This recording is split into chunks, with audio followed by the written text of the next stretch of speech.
வாழ்க்கை முறை சரியாக முறைப்படுத்தி கடைப்பிடித்தாலே இது எப்படியானும் சரியாகிவிடும்.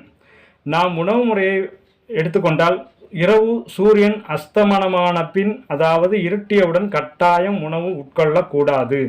ஏனெனில் நமது உறுப்புகளின் ராஜா கல்லீரல் பித்தப்பை இரவு 11 மணியிலிருந்து 3 மணி வரை பிரத்யேகமாக இயங்கி அன்று பகல் முழுதும் நடைபெற்ற இயக்கங்களை சரிபடுத்தி உணவு மூலம் கிடைக்கப்பெற்ற சக்திகள் கழிவுகள் எல்லாம் பிரித்து எடுத்து சக்திகளை அந்தந்த உறுப்புகளுக்கு கழிவுகளை பெருங்குடலுக்கும் அனுப்பும் முக்கியமான பராமரிப்பு பணிகளை பார்க்கும் என அறிவியல் கூறுகிறது.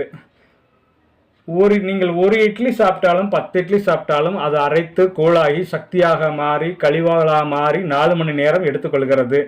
இதுவும் அறிவியல் தான் சொல்கிறது. ஆக நீங்கள் 6:30 மணி மாலை 6:30 மணிக்கு இரவு சாப்பாடு